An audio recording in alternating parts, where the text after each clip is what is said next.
कुछ लोग वहां पर थे और सब लोगों को थोड़ा अजीब सा लग रहा था कि आखिर क्या होने जा रहा है। सब लोगों के लिए एक नई बात थी। 75 साल से हम लोग वोट की बात कर रहे हैं, वोट देने की बात कर रहे हैं। संविधान लागू होने के बाद की अगर बात करें तो भी, तो उसके अंदर हमारे लोग वोट दे तो रहे हैं, लेकिन किसको दे रहे हैं और क्यों दे रहे हैं ये हमारे लोगों को पता नहीं था। और हम लोगों ने भी एक लंबे अरसे से जब काम शुरू किया तो अब जाकर के हमको भी इस बात का एहसास हुआ कि आखिर हम लोग, जैसे हम लोगों ने यहां पिछली बार राणा पूजा जयंती मनाई और उसमें हजारों की संख्या में लोग आए। हर जगह जहां भी मैं जाता हूं वहां हजारों की संख्या में लोग होते हैं, लेकिन क्यों होते हैं? क्योंकि वो प्रोग्राम किसी महापुरुष की जयंती का होता है या फिर एक प्रकार का सामाजिक उत्सव होता है, उसमें सारे लोग आ जाते हैं। लेकिन जब हमने ये कार्य शुरू किया उस समय बहुत सारे लोगों को ऐसा लगा कि ये क्या काम है, पता ही नहीं था उनको। धीरे धीरे धीरे धीरे ये 2.5 महीने में हमारा ये चौथा चरण जो है शुरू हो रहा है आज से।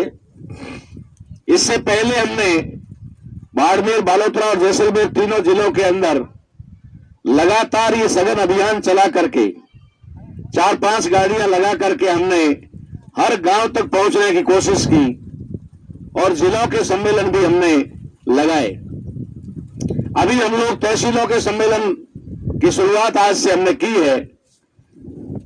तो ये जो बालोतरा जिले की शुरुआत आज हुई है, लेकिन तहसीलों के कार्यक्रम हम जैसलमेर में करके आए हैं। 22 तारीख से ये काम शुरू हो गया था, तो तीसरा चरण चल रहा है। अब मैं आपको बताना ये चाहूंगा कि जब हमने शुरू किया था तब भी और आज भी ये स्थिति है कि बहुत सारे लोग अभी भी कुछ विचार कर रहे हैं कि आखिर ये काम है क्या और कैसे चल रहा है, क्यों चल रहा है। बुलाने के बावजूद भी बहुत सारे लोग पीछे हटते हैं। तो हमें इस बात का पता है कि जब भी दुनिया में आज मेरा किया हुआ नहीं और मेरे किए हुए हजारों ऐसे काम मैं आपको बता भी सकता हूं, जो हमने जब शुरू किए थे उस समय गिनती के 2-5 लोग हमारे साथ में हुआ करते थे, लेकिन आज पूरे देश में करोड़ों लोग उसको लेकर के चल रहे हैं। जैसे 2008 में जब मैंने पहली बार, हमारे साथी वलसाड़ के जो वामसेव के राष्ट्रीय अध्यक्ष भी हैं रावजी भाई पटेल और हम एक जगह बैठकर सिर्फ चर्चा कर रहे थे, और उस चर्चा के अंदर रावजी भाई ने मुझे पूछा, कहा कि क्या ताराराम जी ऐसा भी हो सकता है? मैंने कहा कैसा? बोला ये जो ईवीएम मशीन है, इस ईवीएम मशीन में गड़बड़ हो सकता है। मैंने कहा भाई गड़बड़ तो कहां नहीं हो सकता, गड़बड़ तो कहां नहीं हो सकता। और ये ईवीएम मशीन तो इंसान ने बनाई है, आदमी ने बनाई है, तो यहां तो गड़बड़ होना संभव है। लेकिन आप ऐसा क्यों पूछ रहे हो? और खास करके अगर गड़बड़ की बात करो तो भारत में तो हर गड़बड़ संभव है, क्योंकि भारत में तो ब्राह्मण है, इसलिए हर गड़बड़ हो सकती है।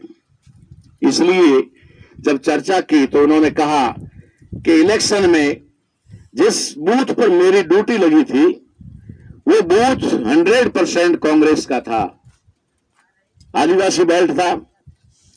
100% वहां बीजेपी का कोई एजेंट भी नहीं बैठा आज तक, और जो इलेक्शन मैंने करवाया उसमें भी बीजेपी का कोई एजेंट भी नहीं बैठा।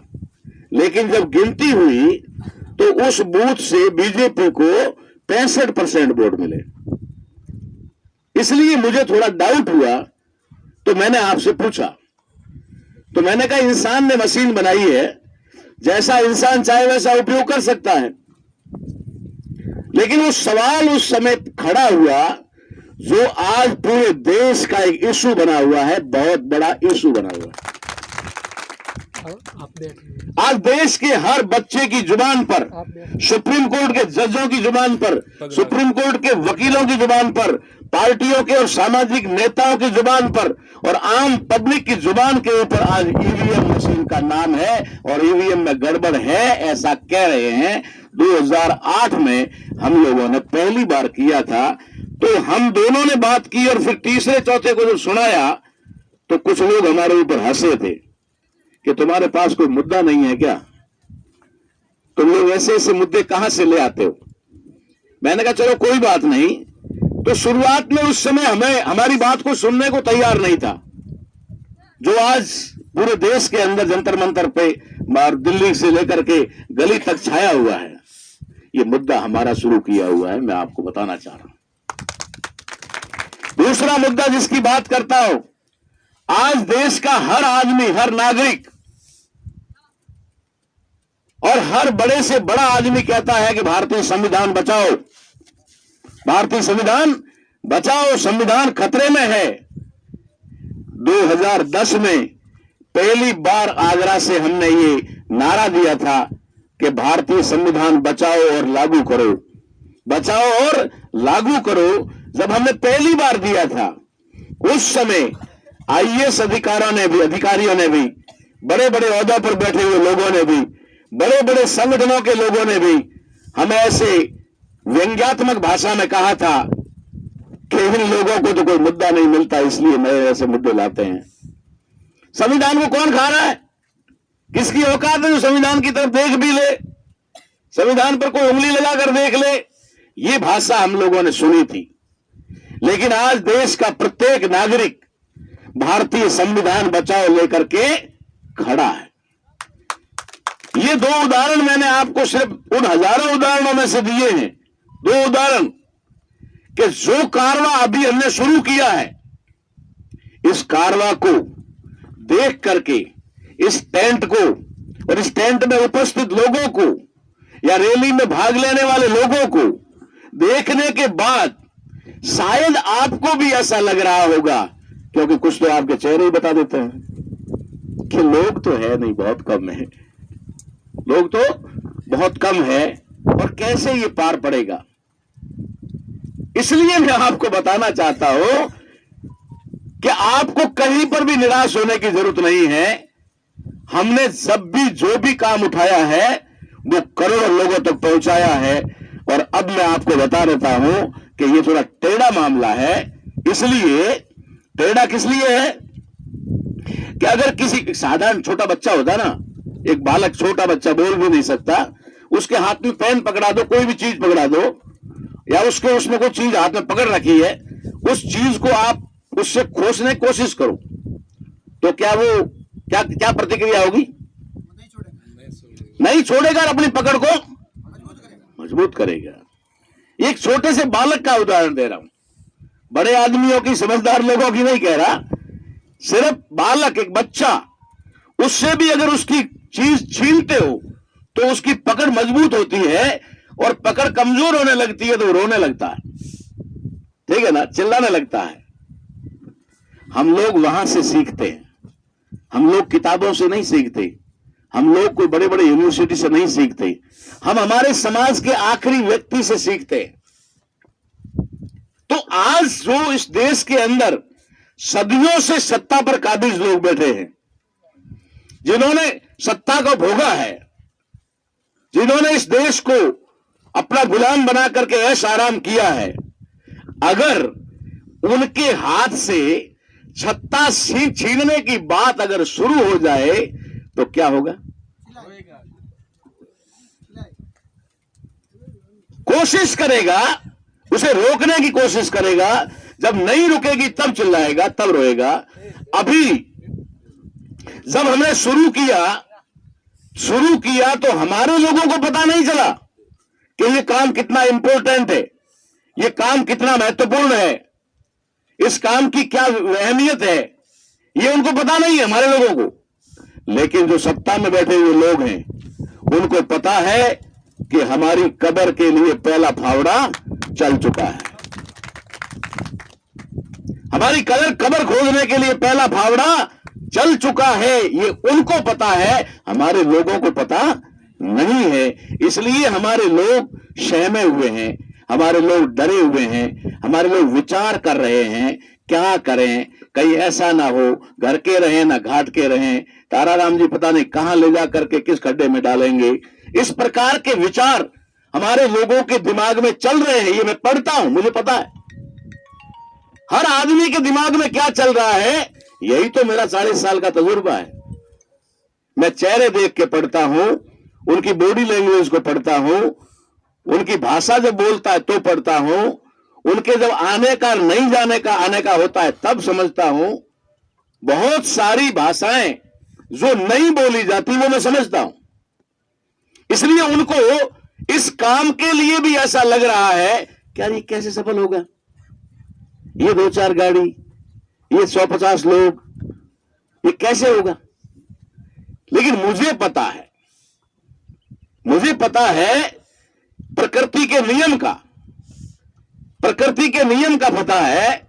जब हम अनाज बोते हैं ना, खेतों में जब फसल बोते हैं तो बड़ी मुश्किल से जब अंकुरित होता है तो उसके किसी के 2 पत्ते निकलते हैं, है ना। अब उस समय अगर हम ध्यान दें कि ये जो अंकुरित हुआ है ये कब बड़ा होगा, कब ये फल देगा, कब इसमें अनाज निकलेगा, तो शायद वो आदमी उस अनाज को प्राप्त नहीं कर सकता। वो उसी समय निराश हो गया, उसको देख करके उसको रफा दफा कर देगा या उसको छोड़ देगा, उसकी देखरेख नहीं करेगा, उसको खाद पानी नहीं देगा, तो वो फसल तो खत्म हो जाएगी।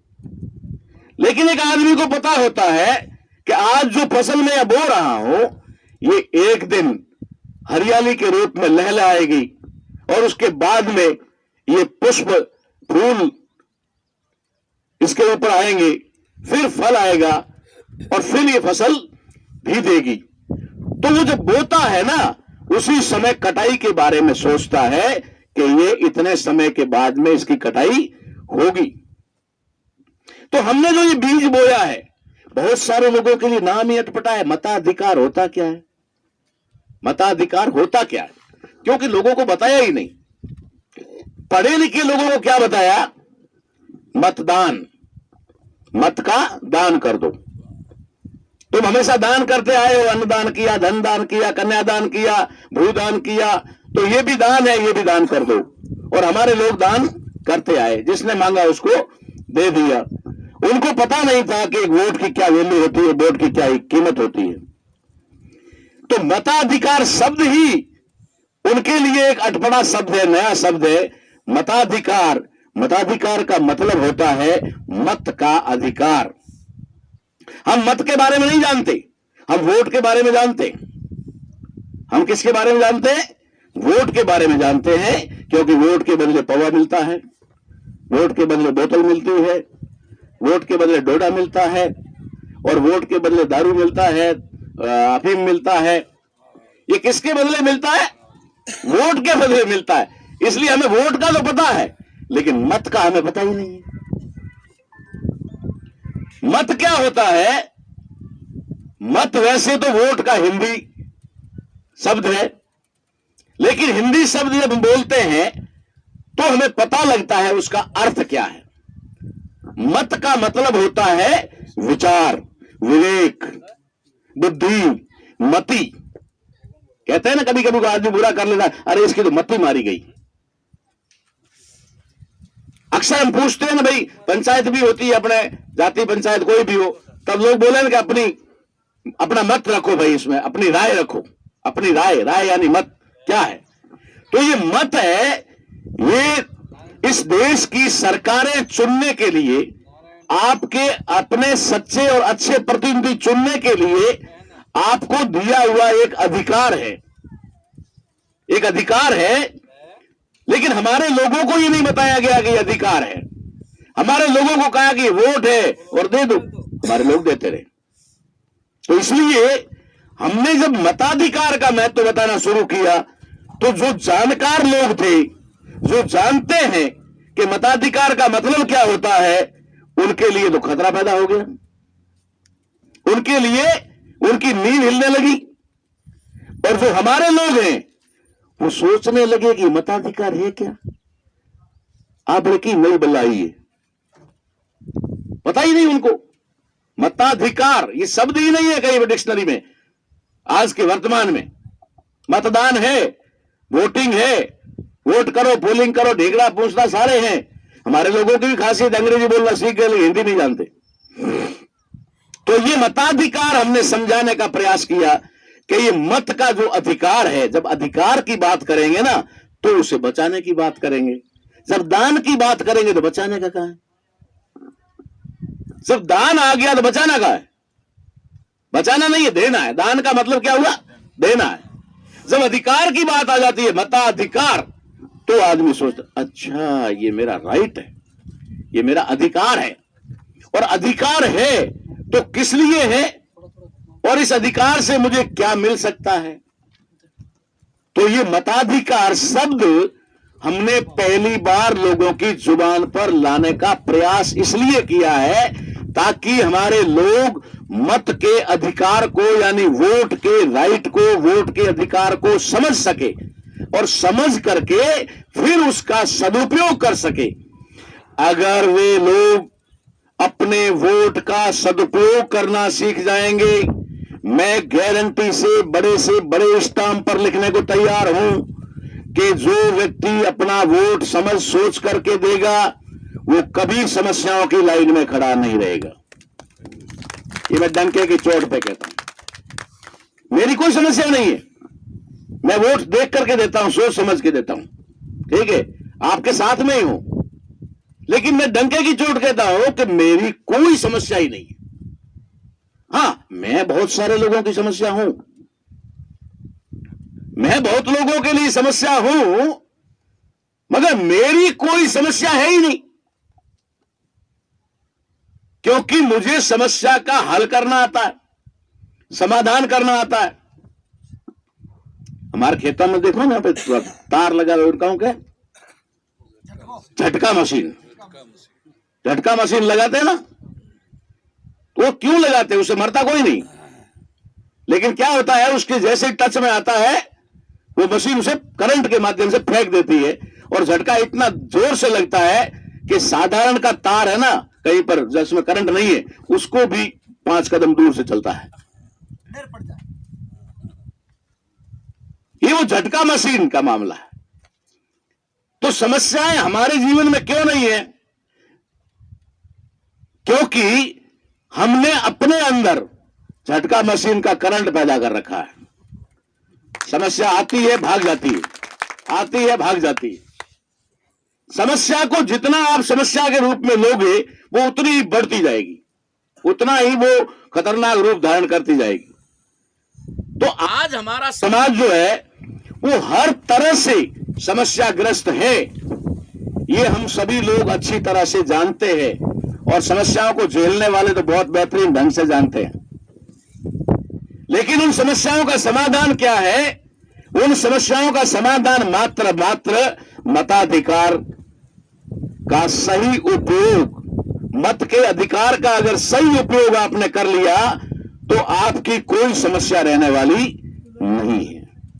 इसलिए ये कारवां जब हमने शुरू किया, पूरे देश भर के लिए हमने नागपुर में बैठ करके प्लानिंग किया, बहुत सारी जगह ये शुरू हो गया है और सब लोगों ने लोगों को जगाना शुरू कर दिया है। तो जिन लोगों ने हमारे समाज को मूर्ख बना करके लगभग 70-72 साल से हमारा वोट हमसे लिया है, छीना है, गुमराह करके, आज उन लोगों का अस्तित्व खतरे में पड़ गया है। इसलिए दूसरा काम उन्होंने क्या शुरू किया है? उन्होंने दूसरा काम शुरू किया, कहीं जो लोग हैं वो ज्यादा से ज्यादा संख्या में रोका जाए ताकि वे ताराराम के संपर्क में ना आए, क्योंकि ताराराम के संपर्क में अगर आ गया तो वो अपने वोट की वैल्यू समझ जाएगा, वोट की कीमत समझ जाएगा, और अगर वोट की कीमत समझ जाएगा तो हम पाइए या बोतल के लेकर के खरीद नहीं पाएंगे। इसलिए हमारे लोगों को पिछले 2 महीने से डराया जा रहा है, धमकाया जा रहा है बहुत सारी रिपोर्ट मेरे पास में आ रही है और अभी आ रही है। क्या रिपोर्ट आ रही मालूम है? हम लोगों की सत्ता है, तुम कहां जाओगे? तुम्हें एमएलए साहब से कोई फायदा लेना है कि नहीं लेना है? ताराराम जी एक लिए अगर मान लो एमपी बन भी गए तो तुम्हारा क्या भला कर लेंगे? अकेला क्या कर सकता है? इस प्रकार का माहौल समाज में तैयार किया जा रहा है और समाज को डराया जा रहा है कि तुम्हारे 5 किलो गेहूं बंद हो जाएंगे। अरे मैं तो 5 किलो वाला गेहूं बंद करवाने के लिए ही पैदा हुआ हूं।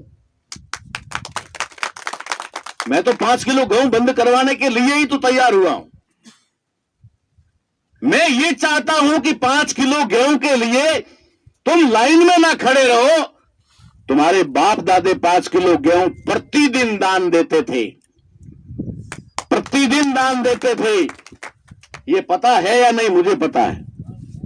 हमारे घर के आगे सुबह से शाम तक कम से कम 10 फेरी वाले आते थे, 10 फेरी वाले आते थे और हम उसको फेरी कराते थे ना।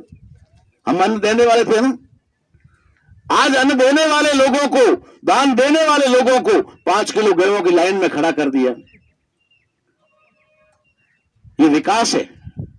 अगर इसे विकास कहते हो तो मुझे ऐसा विकास नहीं चाहिए। मुझे मेरे समाज का विकास चाहिए कि वो भले 5 किलो नहीं 2 किलो ही महीने में खाए, लेकिन अपनी कमाई का, अपने मान सम्मान का खाए, अपने गैरत का खाए, हराम का ना खाए, भीख मांग कर ना खाए। तो ये जो उन लोगों ने लालच देना शुरू किया और अभी जो डराना शुरू किया, खास करके वो बीच के जो चमचे दलाल जो उनके टुकड़ों पर पलते हैं, उनके तलवे चाटते हैं, उन लोगों को उन्होंने डराया। अरे ताराराम जो काम कर रहा है, तुम्हारा तो अस्तित्व खत्म हो जाएगा, तुम तो मिट्टी में मिल जाओगे, तुमको तो कोई पूछेगा ही नहीं। बहुत सारे लोग आज उस तरीके से डरे और सहमे हुए हैं। लेकिन जब एक शूरवीर हमारे बीच में आ जाता है तो हमें एक बल मिलता है, एक ताकत मिलती है, एक हौसला मिलता है। चाहे 100 डरे हुए हैं, वो 100 डरे हुए हमें निराश नहीं कर सकते और मुझ ताराराम को तो बिल्कुल नहीं कर सकते। लेकिन एक मंगलाराम अगर आ जाए, मेरी एनर्जी 4 गुना बढ़ जाती। एक बंदा खुलकर मेरे मंच पे आ जाए, जोगाराम जी जाट, एक बंदा आ जाए, भले ही मेरे साथ में बाद में ना रहे, भले वोट भी मुझे ना दे, कोई फर्क नहीं पड़ेगा, लेकिन आज हौसला खोल करके हमारे साथ रैली में चले और हमारे मंच पर बैठे हैं, मुझे बड़ा फक्र हो रहा है। एक हमारा माइनॉरिटी का भाई हमारे बीच में आकर बैठता है, हमारा हौसला खुलता है। दुनिया की कोई ताकत, गणित का बहुत बड़ा विशेषज्ञ भी अगर ये बता दे कि गिनती 1 से नहीं 2 से शुरू होती है, मैं कह दूंगा कि भाई तू बड़ा आदमी। गिनती किससे शुरू होती है? 1 से शुरू होती है। गिनती हमेशा 1 से शुरू होती है, बाद में भले वो करोड़ों अरबों खरबों तक चली जाए, मिलियन और बिलियन तक चली जाए, शुरू हमेशा 1 से होती है। हमने 1 से शुरू कर दी। ये जो बैठे ना, आज ये जो मंच है, आज ये मंच है, वो 4 वर्गों का मंच है। 4 वर्गों का मंच है। एससी है, एसटी है, ओबीसी है और माइनॉरिटी है। तो ये जो चीज है, ये हमारे इस अभियान को, इस आंदोलन को एक ताकत दे रही है। ऐसा नहीं है कि ये माइनॉरिटी से एक आदमी आज हमारे बीच में बैठे हुए थे, एक ही है।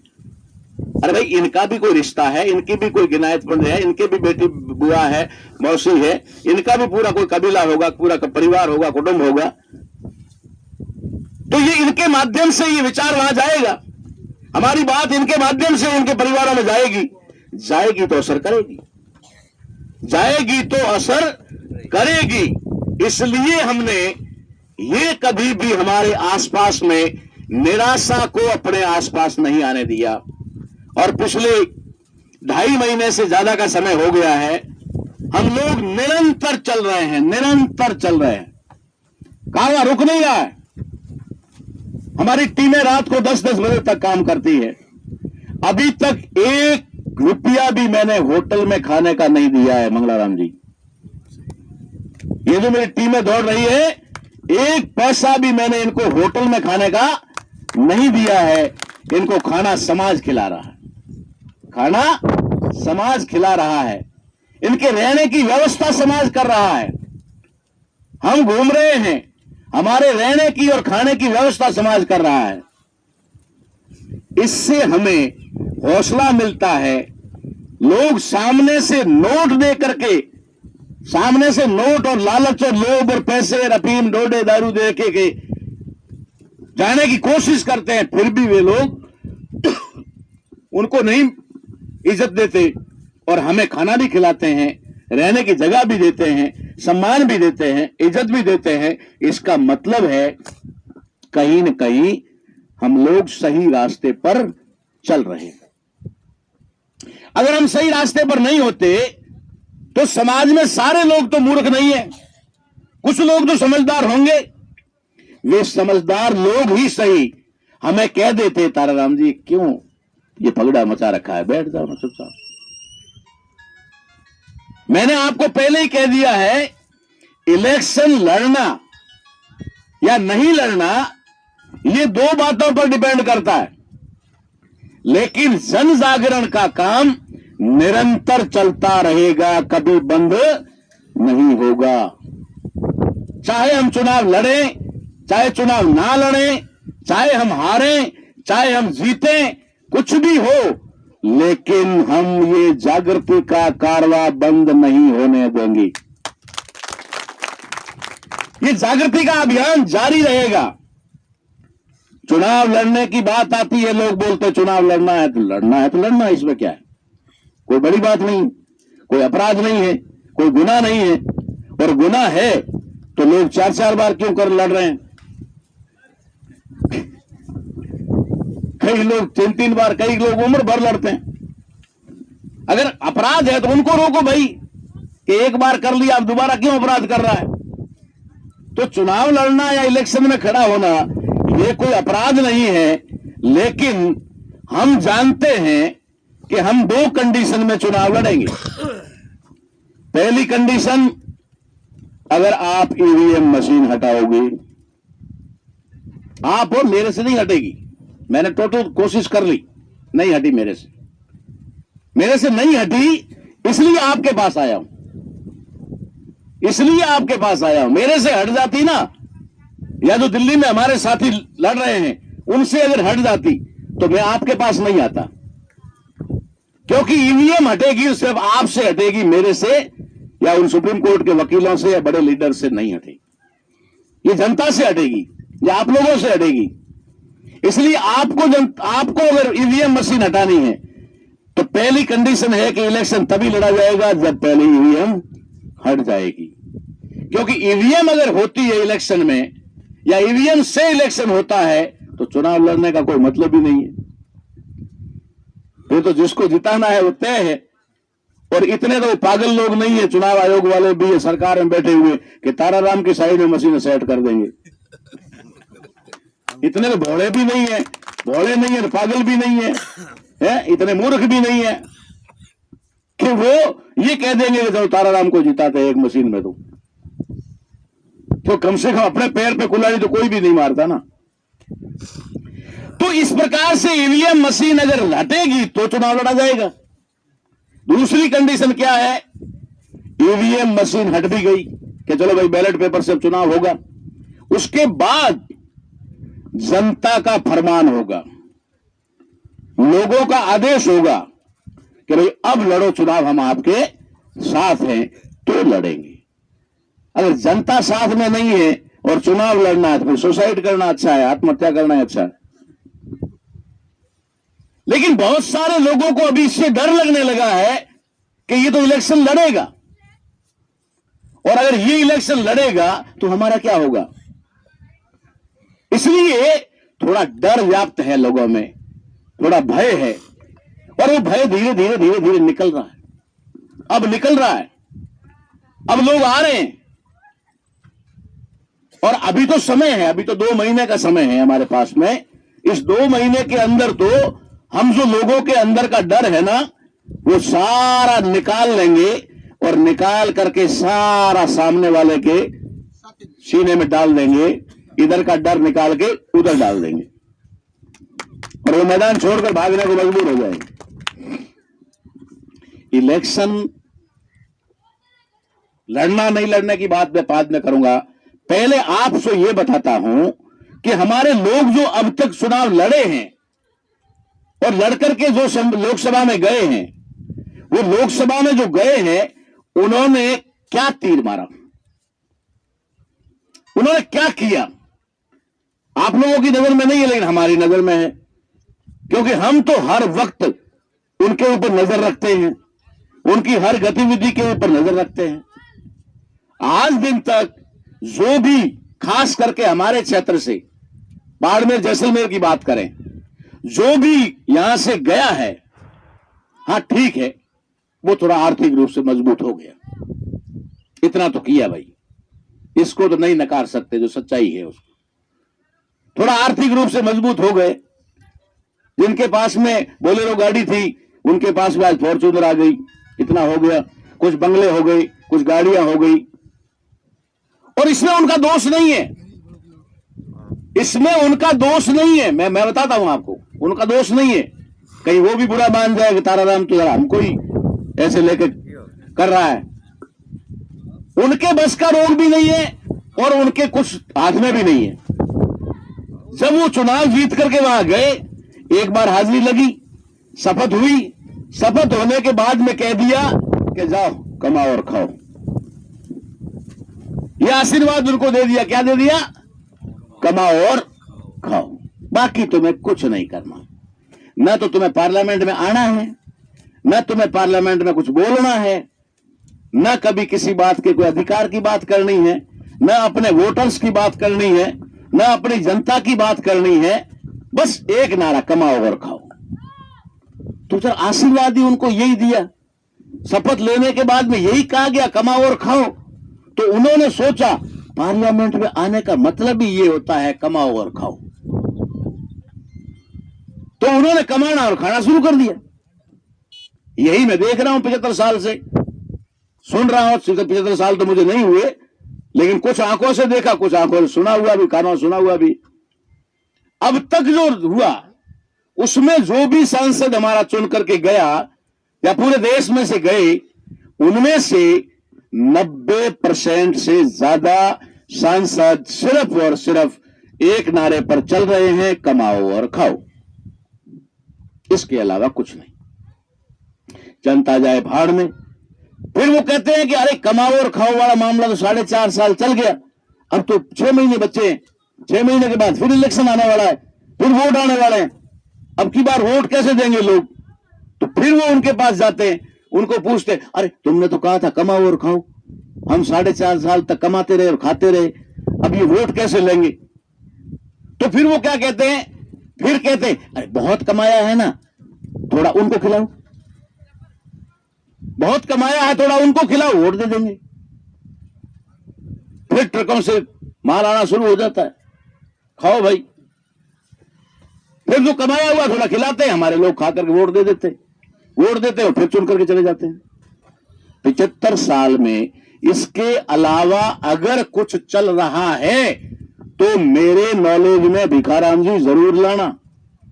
आप भी बुद्धिजीवी पढ़े लिखे हो, इसके अलावा अगर कुछ किया हो तो हमें बताना या मेरी भी जानकारी में लाना। अगर आप ऐसा मानते हो कि हमें टाका मिल गया, हमें शौचालय मिल गया, या हमें और कोई छोटी मोटी कोई आवास मिल गया, अगर आप ऐसा मानते हो, कोई बात नहीं, ऐसे तूफानों आंधियों से हम डरने वाले नहीं। क्या हमारी आंखें बंद करेंगी? Very good.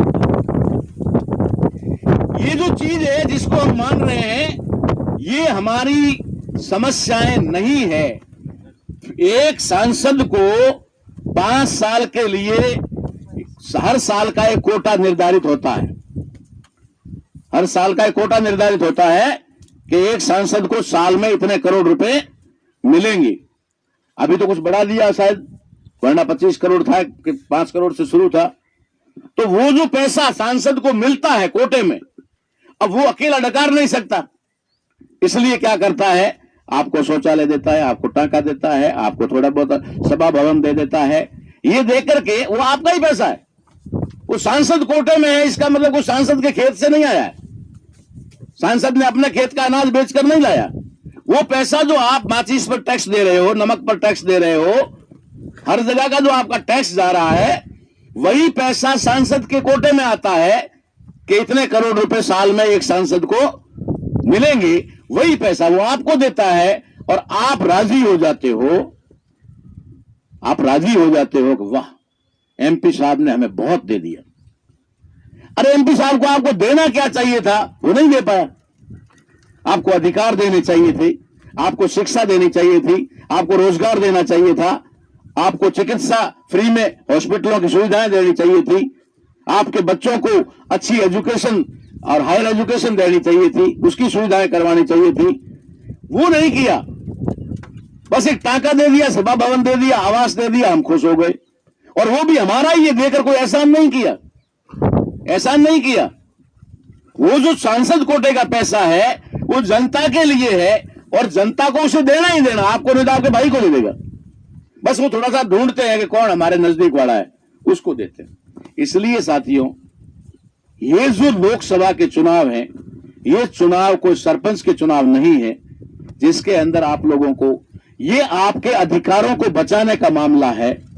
और इन अधिकारों को बचाने के लिए जो मुहिम हमने शुरू की है, कहां तक सफल होती है, कितनी सफल होती है, समय बताएगा। लेकिन ये हमें पता है कि दुनिया के अंदर जो काम होता है ना, अच्छा काम, यानी अच्छे काम की मैं आपको उदाहरण देकर बता दूं कि अच्छा जो काम होता है उसका हमेशा पहले मजाक बनता है, पहले मजाक बनता है। जब शायद पहली बार गाड़ी हमारी गई होगी, मेरा फोटो लगा हुआ होगा और ऐसा कुछ देखा होगा, तो कुछ लोगों ने वो बैठकर मजाक भी की होगी, चल ले आए, ले आए, होता है ना। उनको पता ही नहीं है कि निकले किस लिए, इसलिए उनको पता नहीं है अहमियत। उन्होंने पहले मजाक बनाया और ये मजाक बनते बनते 2-2.5 महीने हो गए। इन 2-2.5 महीने में इतना प्रभाव हो गया कि दिल्ली हिल गई। आपको पता नहीं है,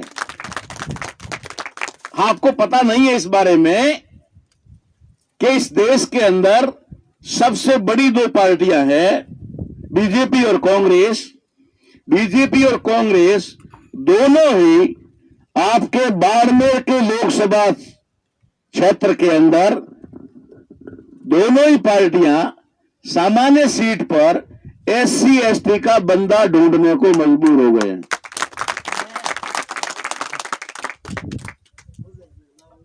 ये काम हुआ है 2.5 महीने में। आप चाहे कुछ भी मत समझो, शुरू में तो मेरे परिवार के लोगों ने भी नहीं ऐसा कहा क्या, कहां डफो डाले हो वहां, समझ में नहीं आवे। मेरा बेटा बैठा है अभी बीच में ही, इसने भी सोचा होगा पापा मोटी पापा, तो वो एक डायलॉग हाले नो।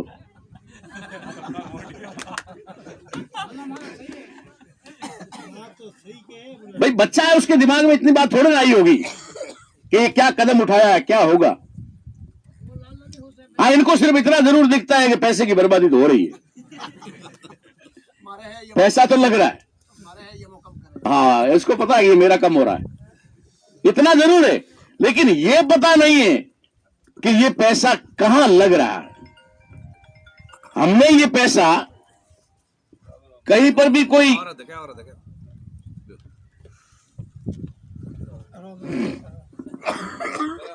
हमने जो पैसा ये लगाया या लगा रहे हैं, ये कोई तवायफ खाने के कोठे पे नहीं लगा रहे, ठीक है ना। हम ये पैसा किसी गलत काम में नहीं लगा रहे, हम एक महान काम में पैसा लगा रहे हैं, एक पुण्य के काम में पैसा लगा रहे हैं, जिसका परिणाम आज यहां बैठे हुए लोगों को मिले ना मिले, लेकिन आपके जो बच्चे घर में खेल रहे हैं उनके लिए हम लड़ रहे हैं, उनको इसका परिणाम मिलेगा। इसलिए आज जो बीज हम जमीन के अंदर गाड़ रहे हैं, ये जब बड़ा होगा तो ये फल भी देगा और छाया भी देगा। इसलिए इस काम के अंदर कितना दम है मैं आपको गारंटी से बता दूं, और माइक के माध्यम से बता रहा हूं। जो लोग बीजेपी कांग्रेस वाले दोनों के दोनों, जो लोग टिकट की होड़ में थे, होड़ में थे ना, लाइन में, अभी भी है लाइन में, ऐसी कोई बात नहीं है कि पीछे हट गए, लेकिन वो सोचने लग गए कि अब टिकट लेने से फायदा होगा या नुकसान होगा। और कुछ लोग तो लाइन में हट गए ना, मेहरबानी रखो टिकट हम कहते ही रखो। उनको मालूम है कि आधार हिल गया, हमारा आधार हिल गया है। हाँ, ये हमारी मजबूरी थी, मैं भी मानता हूं, हमने भी वोट तो दिया ही है। 18 साल की उम्र से वोट देना शुरू किया था, जरूर 30-35 साल तो हमको वोट देते हो गए हैं। वोट तो हम भी दिया ही है किसी न किसी को, जब विकल्प नहीं था तो दिया, कभी बीजेपी को दिया, कभी कांग्रेस को दिया, कभी किसी को दे दिया है। हमारे लोगों के पास विकल्प नहीं था तो उनको जाना पड़ा कहीं न कहीं जाना पड़ा। हर व्यक्ति जो यहां बैठा हुआ है कहीं न कहीं कोई कांग्रेस से, कोई बीजेपी से जुड़ा हुआ। हमने ये तय किया कि जिस जगह सदियों से रह रहे हैं हम लोग, कई सालों से रह रहे हैं, वहां रहने के बावजूद भी हमारी समस्याओं का समाधान अब तक भी नहीं हुआ है, तो वहां रहने से कोई फायदा है क्या? अगर समस्या और ज्यादा गंभीर हो रही है, एक आदमी, छोटा सा उदाहरण देता हूं, आप किसी हॉस्पिटल में जाते हो इलाज के लिए, ठीक है ना, इलाज के लिए हॉस्पिटल में जाते हो, 1 दिन 2 दिन 3 दिन, अगर कोई स्थिति में सुधार नहीं है तो आप क्या करते हो बताओ? दूसरी जगह छोड़ के दूसरी, है ना। कई लोग सोचते हैं मंच पे क्यों बिठाया, अरे सोच समझ के बिठाया है भाई, कुछ तो है, कुछ है, मतलब हर आदमी में है, कहने की हिम्मत नहीं है, कहने का जज्बा नहीं है, कहने से डरता है, बाकी हर आदमी में है, बुद्धि हर आदमी के पास में, ठीक है, कोई लिखना पढ़ना नहीं जानता अलग बात है, लेकिन ऐसा कोई व्यक्ति नहीं जो बुद्धिहीन हो। हमारे पुरखे, हमारे बाप दादे नहीं पढ़े लिखे थे, उन्होंने भी तो हमें यहां तक लाया, तो ऐसे तो नहीं कह सकते वो मूर्ख थे। अगर हम एक हॉस्पिटल में अपने मरीज को, अपने रिश्तेदार को रखते हैं, 2 दिन 3 दिन में अगर उसकी स्थिति में सुधार नहीं होता है तो हम तुरंत ही डॉक्टर बदलते हैं, हॉस्पिटल बदलते हैं कि नहीं बदलते हैं? और कई बार तो डॉक्टरों से लड़ाई भी कर लेते हैं कि साहब लाया था उससे भी ज्यादा खतरनाक हो गया, आप तो करते हैं ना अपन। तो अगर आप किसी राजनीतिक पार्टी से जुड़े हुए हैं या थे, आकलन कर लो कि भाई इतने सालों में मैं वहां रहा और मैंने मेरे परिवार, मेरे समाज, मेरे घर के लिए इतना किया, ठीक है। अगर ये हो जाता है, एक टाका निकाल देना, ठीक है, एक आवास निकाल देना, एक शौचालय निकाल देना, ठीक है, ये 2-3 चीजें तो निकाल देना, क्या ये तो तुम्हारी खुद की है, कोई एमपी के बाप की नहीं, ठीक है ना, ये कोई सांसद के बाप की नहीं है, ये उसने आपको दी है ना, ये आपकी है, उसको छोड़ देना। उसके अलावा अगर आपकी स्थिति में सुधार हुआ हो, आपके बच्चों को रोजगार मिला हो, आपके पोतों को, बच्चों को अगर कोई अच्छा रोजगार, अच्छी एजुकेशन मिली हो, सरकारी स्कूलों की स्थिति सुधरी हो, सरकारी हॉस्पिटल में आपको फ्री इलाज मिला हो, बड़ा इलाज हो, ताव बुखार जुकाम नहीं, ताव बुखार जुकाम का तो होता है इलाज, लेकिन बड़ा होता है तब हमारे लोगों को जमीन बेचनी पड़ती, हमारे लोगों को जमीन बेचे बिना इलाज नहीं होता है। जबकि सरकारी संविधान के अंदर नियम है, कोई भी व्यक्ति दवाई के कम अभाव में मर नहीं सकता, उसके लिए उसको दवाई सरकार प्रोवाइड करवाएगी, सरकार दवाई देगी, ये गारंटी से लिखा हुआ है। लेकिन नहीं, तो कोई भी व्यक्ति अगर ये सोचे कि मैं इतने साल से इस पार्टी में रहा और मेरा भला नहीं हुआ होगा, 1-8% उसका भला हो गया होगा, तो थोड़ा अपने से हटकर परिवार और रिश्तेदारों को और समाज को देख लीजिए। अगर तुम्हारा समाज उन पार्टियों के सत्ता में होने के बावजूद, तुम्हारा समाज अगर एफआईआर दर्ज करवाने की औकात नहीं रखता है, तो उन पार्टियों में रहने का आपको कोई हक नहीं है। आपकी थाने में रिपोर्ट दर्ज नहीं होती है, आप लाशें लेकर सड़कों पर बैठते हो और आपको न्याय नहीं मिलता है, तो उन पार्टियों में आपके रहने का कोई मतलब नहीं। ये बात आपको समझ लेनी चाहिए। हमें न्याय चाहिए, हमें मान चाहिए, सम्मान चाहिए, स्वाभिमान चाहिए। हमें सिर्फ 5 किलो गेहूं नहीं चाहिए, हमें तुम्हारी भीख नहीं चाहिए, हमें इज्जत चाहिए, हमें हर जगह बैठने का जो है अवसर चाहिए। हम लोगों को, हमारे लोगों के साथ में क्या हो रहा है? ना उनका मान है, ना सम्मान है, ना उनकी इज्जत है, ना वैल्यू है, ना कुछ भी नहीं है। तो ऐसी जलालत भरी जिंदगी और ऐसे 5 किलो गेहूं खा करके तो मर जाना ही अच्छा है। ये खाने से अच्छा मर जाना। इसलिए जो लोग भी इस कारवां में आए हैं, मैं उन लोगों को बहुत बहुत धन्यवाद देता हूं कि आपने इतना हौसला दिखाया, आपने इतनी अपने जिगर को मजबूत किया कि आप इस मंच पे तो आए, वरना इस मंच पे आने के लिए बड़े बड़े के पांव कांपते हैं कि पता नहीं वहां जाएंगे तो सही, लेकिन ताराराम क्या बोल देगा और हमारा क्या हो जाएगा। तो उनको यह भी कहना चाहूंगा कि तुम्हारा होने में बाकी बचा क्या है? अगर तुम्हें इस बात का डर है कि मैं वहां जाऊंगा तो मेरा नुकसान हो जाएगा, तो मुझे बता दो आपका फायदा क्या हो रहा है। और आप जिस स्तर पे हो अभी, उससे और कितना गिर सकते हो, कितना गिर सकते हो। लास्ट स्टेज पर तो आप बैठे हो, लास्ट स्टेज पर तो आप बैठे हो, इससे क्या गिरोगे? और अरे गिरना तो उनको है जो ऊंचाइयों पर बैठे हैं, जो तुम्हारे कंधों पर और तुम्हारे सीने पर पैर रख करके जो ऊपर बैठे हैं। गिरने का डर तो उनको है, हम तो जमीन पर ही है, हमें गिरने का डर क्या है? हम क्या गिर जाएंगे? इसलिए ये जो कारवां है, ये 2 महीने बाद चल करके वापस सिणधरी में आया, और अब सिणधरी में आया है, और उस सिणधरी के इस काम के अंदर आप लोगों ने जो हिम्मत दिखाई, जो जज्बा दिखाया, उसको मैं सलाम करता हूं, उसको सैल्यूट करता हूं, और उम्मीद करता हूं कि इस जज्बे को जारी रखेंगे और इस कारवां को आगे बढ़ाने में, आज 2 आए हो तो कल 4 आओगे, 4 आए हो तो 8 आओगे, और निश्चित तौर पे हम लोग इसमें सफल होंगे। दुनिया की कोई ताकत हमें रोक नहीं सकती। कहीं पर भी, किसी भी काम के लिए अगर आप कुआं भी खोदना चाहते हो, चाहे 800 फीट का, चाहे 500 फीट का, चाहे 1000 फीट का, उसके लिए भी पहला फावड़ा चलाना पड़ता है। क्या सारी मिट्टी एक साथ ही निकाल लोगे 100 फीट की? नहीं निकलती ना। पहले हम एक टप्पा गैती का लगाते हैं, फावड़ा का लगाते हैं, एक तसला यानी एक तगारी मिट्टी उसमें से बाहर निकालते हैं, और निकालते निकालते निकालते 500 फीट नीचे चले जाते हैं।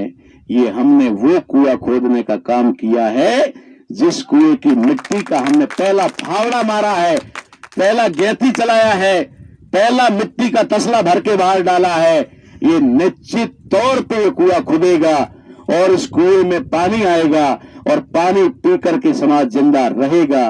ये हमने किया है और कर रहे। इसलिए हमारे बहुत बड़े बड़े संगठनों के लोगों को भी थोड़ी हैरत हुई, थोड़ा सा ऐसे लगा कि ताराराम जी ने क्या शुरू कर दिया है, ये मताधिकार जागरूकता का मतलब क्या है। अरे भैया, जिस दिन हमारे लोगों ने अपना वोट बेचना बंद कर दिया, जिस दिन पैसे लेकर, दारू अफीम डोडा लेकर के या गाड़ी की अगली सीटें छोड़ करके अपने ईमान से 5 किलोमीटर, 2 किलोमीटर, 2.5 किलोमीटर पैदल चल करके अपनी विवेक बुद्धि और अपने समझ और होशियारी से अपने खड़े सामने 10 या 12 उम्मीदवारों में से एक सही और सच्चे का चयन कर दिया, उस दिन के बाद आपका भविष्य बदल जाएगा। ये मैं लिख कर देता हूं, आपका तकदीर बदल जाएगा। तकदीरें को वहां से नहीं लिखी जाती, आपकी और आपके बच्चों की तकदीरें विधानसभा और संसद में लिखी जाती है, विधानसभा और संसद में लिखी जाती है। विधाता का मामला अगर आवे तो मैं आपको बता दूं, मैं बचपन में कहानियों में सुनता था कि एक विधाता होती है और वो विधाता चांद पर रहती है और वहां बैठी बैठी चक्की चलाती है और चक्की चलाते चलाते चक्की रोकती है, फिर कोई धरती पे पैदा हुआ उसका भाग्य लिखती है। मैंने जब समझ आई उसके बाद में ढूंढना शुरू किया कि विधाता है कहां, और ये विधाता मेरे ही समाज के भूखमरी, लाचारी, गरीबी, अपमान, जलालत, शोषण, अनपढ़, भूखमरी, ये सब मेरे ही समाज के लिए क्यों लिखती है। मैं उस विधाता से पूछना चाहता था, मैं विधाता को ढूंढ रहा था।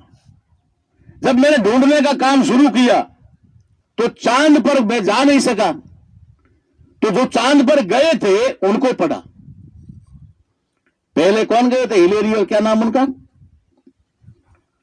जो चांद पर गए थे उनको मैंने पढ़ा। अभी चंद्रयान पहुंचाने वालों को उनको पढ़ा। तो कहीं न कहीं विधाता अगर वहां बैठी होती तो 2 लाइन तो वो भी लिखते उसके बारे में कि हम गए थे, और विधाता बेचारी थोड़ी ज्यादा बूढ़ी हो गई है, अब तो चमड़ा लटक गया है, थोड़ा रिपोर्ट तो करते ना वो है। अब आप जाओगे यहां से जाओगे तो ये तो बात चर्चा में करोगे ना कि लोग तो घना तो को होता नहीं पण जरूर कोई लोग हता परा, ठीक है, तंबूड़ो घना मोटो तो चर्चा तो करोगे कि नहीं करो। तो जो चांद पर गए हैं, जाकर वापस धरती पे आए हैं, वो बताते तो सही ना कि विधाता किस स्थिति में है अभी। तो मैंने पता किया चांद पर तो नहीं है। अब चांद पर नहीं है तो ढूंढो ये कहां मिलेगी। ढूंढते ढूंढते ढूंढते जब हम बामशेप में आए और जब ढूंढने का सोचने का तरीका बदला तो हमारा ध्यान गया कि ये तो विधानसभा में और संसद में बैठती है, और सदियों से ये हमारे SC ST और OBC के सिर्फ मेहनत मजदूरी और शोषण, लाचारी, गरीबी यही लिखती है। क्यों लिखती है? क्योंकि विधाता का शाब्दिक अर्थ या दूसरा मतलब, विधाता का जो पर्यायवाची शब्द है वो है विधायिका। क्या है? विधायिका। विधायिका का मतलब होता है असेंबली। असेंबली का मतलब होता है विधानसभा। विधानसभा में जो चुनकर जाते हैं वो आपके विधाता हैं, वो आपके विधाता हैं। वो आप वहां जाकर के लिखते हैं कि सिरदी में ITI कॉलेज बनना चाहिए, तो पता नहीं कितने करोड़ का देख रहे हो है, सामने ही है। ये कहां से लिखा गया? विधानसभा से लिखा गया। आपके शहर में पानी का हौज बड़ा होना चाहिए, पानी की लाइन आनी चाहिए, कहां लिखा गया? विधानसभा में लिखा गया। वहां पर आपका तकदीर लिखा गया कि आपके बच्चे पढ़ेंगे या नहीं पढ़ेंगे, वहां लिखा गया। ये है विधाता, उसी को कहते हैं विधायिका को ही विधाता कहते हैं। तो पहले क्यों नहीं लिखा जाता था और अब हमारे बच्चों के कॉलेज का क्यों लिखा जा रहा है? क्योंकि पहले सिर्फ ब्राह्मणों के अलावा किसी को भी विधायिका में जाने का अधिकार नहीं था, न क्षत्रियों को था, न वैश्यों को था, और OBC शूद्रों को तो होने का सवाल ही पैदा नहीं। तो क्षत्रिय वैश्य नहीं जा सकते तो शूद्र OBC जाने का तो सवाल पैदा नहीं होता। और अगर जा रहे होते तो ज्योतिबा फूले को पहली बार विधानसभा में हमारे प्रतिनिधि चुनने की मांग अंग्रेजों के सामने नहीं करनी पड़ती। ज्योतिबा फूले ने पहली बार मांग रखी थी कि ये कानून बनाने वाली समितियों में हमारे लोग भी जाने चाहिए। इसका मतलब उससे पहले नहीं जाते थे। बाबा साहब अंबेडकर एक गए, एक जाकर के इतना कमाल कर दिया कि समाज के अंदर हजारों नहीं लाखों लोगों के तकदीर में लिख दिया IAS, IPS, डॉक्टर, वकील, इंजीनियर, व्यापारी, बिजनेसमैन, खेत का मालिक, कड़े जगह खेत सड़े जगह घोड़ा, लिख दिया। लिखनी हो कौन? एक बाबा साहब, एक। और दूसरे कौन? जयपाल सिंह मुंडा। ऐसे 1-2 आदमी अंदर गए और आप सबका तकदीर बदल के रख दिया। और आपके प्रतिनिधि जब अंदर नहीं थे तो आपके क्या थी? मजदूरी, लाचारी, भूखमरी, बेगार, इसके अलावा कुछ नहीं था। तो ये विधायिका विधाता में अगर आपके तकदीर लिखे जाते हैं तो जहां तकदीर लिखे जाते हैं वहां लिखने के लिए जिसको आप भेज रहे हो वो कैसा आदमी है, इस पे तय करता है वो अंदर जाके क्या लिखेगा। हमारे देश में क्या हो रहा है, एक बहुत बड़ी बात बताता हूं आपको, जमीनी बात, बड़ी भी है और जमीनी भी है, आप सोच करके हैरान हो जाओगे। हमारे इस क्षेत्र में और भारत में तस्करी जिसको बोलते हैं स्मगलरिंग, तस्करी कहां होती थी मालूम है?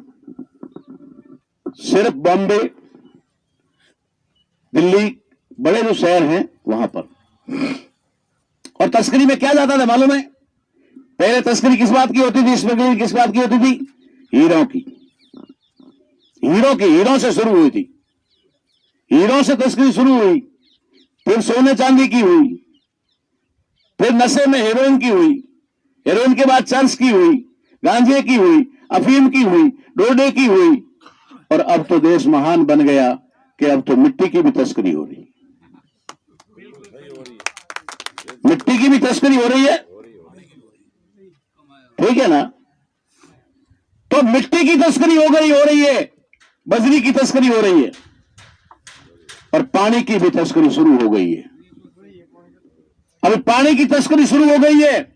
पानी आपके घर तक पहुंचे ना पहुंचे, लेकिन 1000 रुपए में टैंकर आपके घर तक पहुंच जाएगा और वो वाल खोल करके बीच में ही भर लेगा। ये सारी तस्करी हमारे आम आदमी को किसने सिखाई?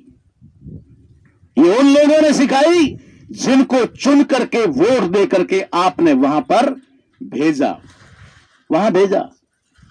ये एक सिस्टम, एक चैन सिस्टम है, उसमें चैन में सब चलता है।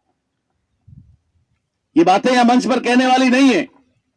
किस प्रकार से उनके इलेक्शन का अरबों रुपए का खर्चा जो है वो कैसे वसूल करते हैं, ये माध्यम है। शॉर्ट में ही बता देता हूं, जो 5 साल में आपके ऊपर अरबों रुपया खर्च होता है ना, इलेक्शन के टाइम 15 दिन, वो पैसा वसूल करने के लिए पानी तक की तस्करी होती है, रेत यानी बजरी तक की तस्करी होती है। तो ये देश ही पूरा का पूरा क्यों करने की जरूरत है? अगर कोई आदमी ये सोचता है, मैं कहता हूं उस अपराधी का कोई अपराध नहीं है। अगर ऐसा कोई करता है तो कहीं न कहीं उसकी मजबूरी है, और मजबूरी का एकमात्र कारण है वो है उसकी बेरोजगारी। क्या है? बेरोजगारी। अगर एक व्यक्ति को अपने योग्यता के अनुसार काम मिल जाए, रोजगार मिल जाए, तो क्यों वो अपराध करेगा, क्यों वो तस्करी करेगा, क्यों वो चोरी करेगा, क्यों वो डाका डालेगा? नहीं करेगा, अगर उसे अपनी आवश्यकताओं की पूर्ति के लायक उसे रोजगार मिल जाए। तो हमने हमारी विधाता चुनने की बजाय हमने आज दिन तक हमारे सत्यानाश करने वाली विधाता को चुना, तो फिर सत्यानाश ही होगा, फिर फायदा कहां से होगा, फिर लाभ कहां से होगा? इसलिए आप लोगों से अनुरोध है, यहां किसी जाति विशेष का मामला नहीं है और जातियों का मैटर भी नहीं है यहां पर कि कोई जाति विशेष की बात है, क्योंकि किसी भी जाति के हाथ में देश की सत्ता पर कब्जा करना उसके बस का रोग नहीं है। और अगर बस का रोग होता तो आज टिकटों के बंटवारे की बातें हो रही है, वहां पर 56 कौम के लोग लाइन में खड़े हुए हैं। अगर जाटों की पार्टी होती, कांग्रेस और बीजेपी, तो शायद जाटों को वहां लाइन में लगने की आवश्यकता नहीं होती, घर बैठे टिकट आ जाता। अगर राजपूतों की पार्टी है तो राजपूतों को वो लाइन में खड़ा नहीं होना पड़ता, उनके टिकट घर पे आ जाते। विष्णोई, करबी, माली, सुथार, सुनार, कोई भी हो, 56 कौम है हमारे यहां। 56 कौम में से किसी भी व्यक्ति का सत्ता में जाना खुद तय नहीं करता, उसकी जाति तय नहीं करती। मैं ढूंढते ढूंढते और ढूंढ कर बता रहा हूं कि आखिर वो टिकट देने वाले लोग कौन है। जब 56 कौम में से 55 कौम लाइन में खड़ी है, 55 कौम टिकट मांगने की लाइन में खड़ी है, तो आखिर कौन सी कौम है जो टिकट दे रही है?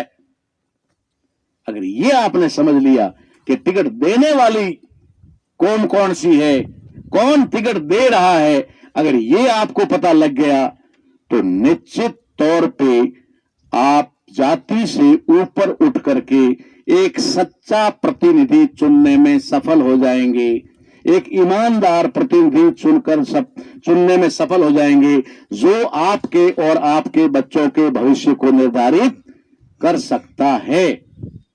इसलिए ये जो कार्यक्रम हमने चलाया हुआ है, यहां हमारे लिए संख्या कोई महत्व नहीं रखती है।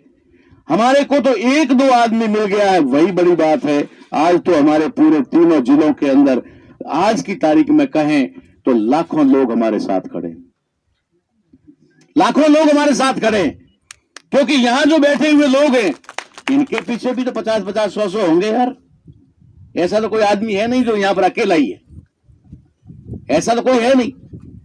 हर व्यक्ति अगर अपने ससुराल पक्ष में, बुआ पक्ष में, मामा पक्ष में, रिश्तेदारी में, बेटी ससुराल में अगर ये बात पहुंचा दे तो कितना असर होगा, बहुत असर होगा। हमने एक समय में एक अभियान शुरू किया था, लेकिन वो अच्छा आइडिया था, लेकिन वो कितना सफल हुआ उसकी भी बाद में बताऊंगा। हमने एक अभियान चलाया। क्या अभियान चलाया? साड़ा जोड़ो अभियान। बस और कुछ नहीं करना, साड़ा जोड़ दो। जैसे नेटवर्क वाले जोड़ते हैं ना, सिस्टम वाले, व्यापार बिजनेस वाले, चैन सिस्टम वाले, कि 2 आदमी जोड़ने, 3 आदमी जोड़ने। मैं कहता हूं 3-2 नहीं जोड़ने। अगर 3-2 है तो जोड़ो, 3.5 है 3 जोड़ दो, 2 है 2 जोड़ दो, 1 है 1 जोड़ दो। साड़ा जोड़ो अभियान। प्रत्येक व्यक्ति अपने साड़े को जोड़ दे। तो ऐसा तो कोई आदमी है ही नहीं जिसका साड़ा ना हो। सगा नहीं होगा, धर्मेले वाला तो होगा ही होगा। सगा ना भी हो तो धर्मेलू तो होगा ही होगा। साड़ा जोड़ो अभियान अगर चला लो, देश में कोई नहीं बचेगा, क्योंकि हर आदमी किसी न किसी का साड़ा है। हर आदमी किसी न किसी का साड़ा है, और सारे साड़ा अगर जुड़ गए, इसलिए हमारे को ये चीजें कभी भी हताश नहीं कर सकती कि रैली में कितने लोग थे। वहां तो बहुत, मेरे पास कई लोग फोन आते, जी मोटे थोड़ा मामलो धीमो हाले। मैं कहता को धीमो हाले है नहीं, वो सफल वे, ठीक है नहीं। मैं क्यों हीरो रोंदे न हीरो, घी पर टेके आटो पर दाबे, सीधो पानी पर दाबे तो लंगटी बने, हीरो को बने है। अगर हीरो बनाना है तो घंटों भर तो पानी गर्म होने में लागे, पानी गर्म करके रखना पड़ेगा, फिर दूसरी कढ़ाई चाड़ के उसे घी गर्म करना पड़ेगा। घी का भी एक लिमिट है, कितना गर्म होगा उसके बाद ही आटा डाला जाएगा, ठीक है। आटे का भी फिर हिलाना पड़ता है। बाबा खुरपा फेवड़ा है, हम मामा डोरियो गालन बादर भी कड़ाओ, उसको भी हिलाना पड़ता है। जब उसका भी रंग वो चेंज हो जाता है कि अभी इस रंग में आ गया है, तब गर्म पानी डाला जाता है। गर्म पानी डालने से पहले शक्कर डालो तो बिगड़ जाता है, तो पानी डालने के बाद लास्ट में शक्कर डाली जाती है। सिस्टम प्रोसेस है ना, प्रोसेस है। उसके बाद में पता कवा आवे गट्टा गट्टा, नहीं तो उंगलियों में साटना पड़े, घबड़ा घबड़ा। तो हर चीज अपना समय मांगता है, हर चीज अपना प्रोसेस मांगती है। जलन तो जवान को वेन मूसो को आवेन, ठीक है, टाइम लगे हुए। अगर हमने ये शुरुआत की है तो निश्चित तौर पे ये पेड़ या पौधा जो आज 2 पत्ते निकाल रहा है, कल ये पौधा बनेगा, पौधे से वृक्ष बनेगा, और वृक्ष बड़ा करके बड़ा वृक्ष बन के वो छाया भी देगा और फल भी देगा, गारंटी से देगा, हमें पता है। कहीं पर भी दुनिया में सिर्फ शुरुआत नहीं होती है, अगर शुरुआत हो गई तो शुरू भला तो अंत भी भला होता है। इसलिए आप लोगों का समय हमने लिया, आप लोगों ने यहां समय दे करके हमारा जो मनोबल बढ़ाया। हमारी जो पूरी टीम रात और दिन घूम रही है। अभी ये कार्यक्रम खत्म होने के बाद में ये गाड़ियां सीधी रवाना होगी यहीं से शिवाना क्षेत्र में। कल 1 बजे से 4 बजे तक